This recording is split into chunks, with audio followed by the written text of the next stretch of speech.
What's going on, everyone? Brad here, and in this video I'll be reviewing the Dark Matter 34-inch curved ultra-wide 144Hz gaming monitor by Monoprice. Boy, that was a mouthful. Now, can this monitor live up to Monoprice's reputation for making quality stuff at an affordable price? Well, let's find out. So I'll go ahead and get this out of the way now and say that in full disclosure, Monoprice did loan this monitor to me for review. However, this video has not been paid for or sponsored by them. They don't know my opinion on this monitor, and they won't be seeing this video before you do. My opinions throughout this review are my own and have been developed over the past month and a half of using this as my main display for my PC. With that said, I was extremely excited to check this monitor out because of a few reasons. The biggest reasons being that it was affordable and I've never used an ultra-wide 21:9 monitor before. I've heard about them and I have a few friends who swear by them, but I really wanted to experience the allure of an ultra-wide monitor for myself. I mean, I understand the benefits of an ultra-wide monitor, and as a multi-monitor user and someone who not only plays games, but also edits video and audio a ton, I was super curious to see how the benefits would extend to doing those tasks as well. Now, this review will focus on using this as a gaming monitor, but I will mention editing and color correction here and there throughout this review. Now, before we dive into the review, if you're into home theater and gaming like I am, consider subscribing to the channel and hitting that bell icon so you don't miss out when I post a new video. If you'd like to help me and the channel out even more and shop on Amazon anyway, consider using my affiliate links in the description below. Now, I do get a small commission when you use them, even if you don't buy something I've linked to. With that out of the way, let's get started with the review. I want to start out by going over what this monitor features and offers. This particular Dark Matter gaming monitor, which is model number 40776, has a 34-inch Samsung VA panel with a native resolution of 3440 by 1440, along with a 144Hz refresh rate. It has a claims response time of 4 milliseconds gray to gray and 1 milliseconds MPRT, and has AMD FreeSync support that also works flawlessly with GSYNC. It is a curved monitor with a 1500R curvature, so it's not too over the top and is actually fairly subtle. It supports HDR and has display HDR 400 VESA certification, a maximum brightness of 400 nits, a native contrast ratio of 3000:1, and covers 99% of the sRGB color gamut and 90% of the DCI-P3 color gamut, so it's decent enough for somewhat accurate color work, though be aware this is an 8-bit panel. Now, you won't find any speakers on this monitor, unfortunately, but you do have a stereo audio out that you can connect powered speakers or headphones to. You also have two DisplayPort 1.4 inputs and two HDMI 2.0 inputs, so you have some options when it comes to hooking up multiple devices to it.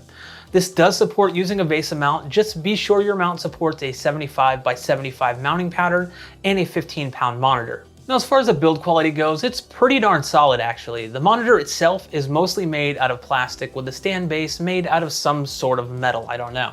Speaking of the stand, I do find it kind of funky looking and it protrudes out a bit too much for my taste and does need ample desk space, but that does mean you don't really need to worry about the monitor tipping over, even though it's a bit wobbly when making adjustments using the buttons on the bottom right of the monitor's bezel. It does have a cable management hole on the back of the stand to keep things tidy, though really thick cables are a bit of a pain to maneuver through it. It does have height and tilt adjustments that are pretty easily made, but you won't find a portrait mode here for obvious reasons. It's not the thinnest monitor out there, but as a curved ultra-wide goes, this seems to be about in line with other offerings from companies like Samsung and LG. Aesthetically speaking, this is a pretty sleek looking monitor in my opinion. You won't find any big, obnoxious branding labels anywhere here. There's a small Dark Matter logo on the front of the monitor that honestly is hard to see because of the overall finish of the monitor itself, which is basically a matte black. You do have a red accent light on the back where the stand connects with the monitor, as well as a small projection lamp that is placed near the inputs and throws a red Dark Matter logo on your desk, both of which can be disabled through the settings menu of the monitor. The downside of placing this projection lamp by the inputs is that cables tend to get in the way of it blocking out the light. So before I talk about the picture quality, I want to quickly go over what it's been like going from a 16:9 monitor to a 21:9 monitor. My first use of it was editing a video, and I was actually surprised at how much of an impact it made on my workflow using Premiere Pro. I could have more on the screen at one time and my timeline could stretch out further, meaning I could see more without having to scroll left and right as often. Now this might not seem like that big of a deal, but if you've ever edited a video, you know you'll be scrolling through your timeline a lot, so shaving off some time here and there can actually add up to quite a bit. For games, it absolutely heightens the immersion. The wider field of view in first-person games makes it feel more like I was that character in that world instead of simply controlling them. And with third-person games, the widened sense of space really makes it feel more open and less claustrophobic. Now, it can technically give you a tactical advantage because of the wider field of view, I guess, but I suck at competitive multiplayer games, so I can't really speak to that. Now, this monitor's picture quality and standard dynamic range is really, really great. Coming from an IPS panel with a lower contrast ratio, I immediately noticed how much darker and inkier the blacks on the dark matter monitor are in comparison. When I booted up Cyberpunk 2077 to check it out, I noticed right away that the blacks were deeper, and that was just in the loading screen. Once I got into the game, it looked equally as good, and nighttime scenes looked so good that at times it seemed like I had HDR activated, which I didn't, and it's a broken mess in Cyberpunk anyway. The monitor I received does have some backlight bleed in certain areas, and this can be seen in really dark scenes like those mentioned in Cyberpunk. It doesn't really call attention to itself, but it's one of those things that once you notice it, you really can't unsee it. Now thankfully though, there are no dead pixels on the monitor I received. Overall colors look outstanding, and this goes hand in hand with the increased contrast ratio to give you an image that can pop at times while still retaining its accuracy. The settings menu of the dark matter monitor provides simple standard adjustments like contrast, brightness, and color temperature. There are settings for a couple things like dynamic contrast and dynamic luminance control, which I recommend disabling if you're after an accurate picture that's closest to how something is intended to look.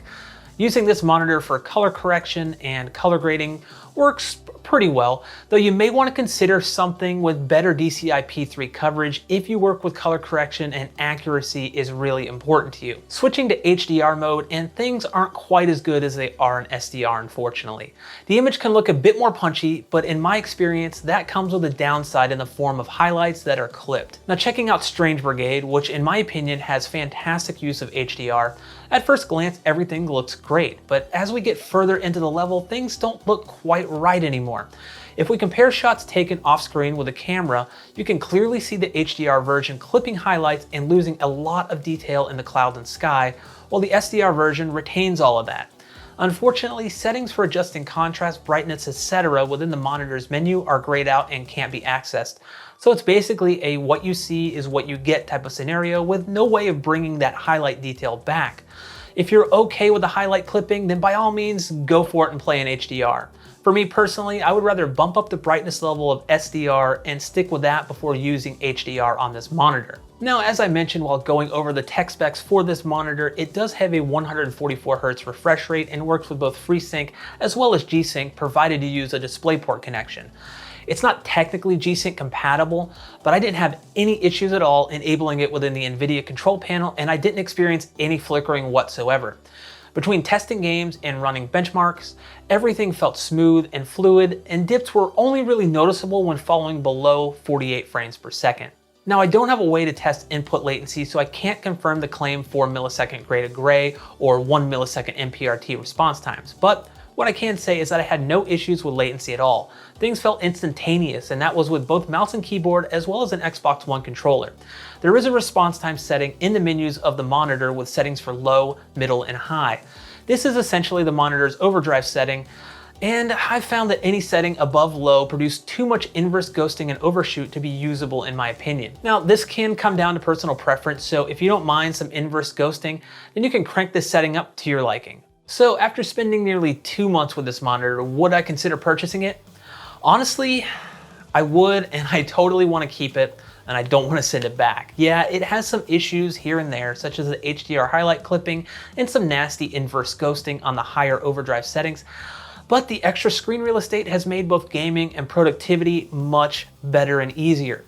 The increased contrast ratio over the IPS panels I have is very noticeable, especially if I put them right next to the dark matter monitor if I want to run a multi-monitor setup with this. The monitor itself retails for about $500, but I've noticed it goes on sale pretty often, so you might be able to pick it up for cheaper than that. Overall, I think it's an excellent value, especially if you're in the market for an ultra-wide monitor anyway. If you enjoyed this video and found it helpful at all, please feel free to give it a like, as it helps this video reach more people. If you have any questions about this monitor, leave a comment down below and I'll try to get to it if I can.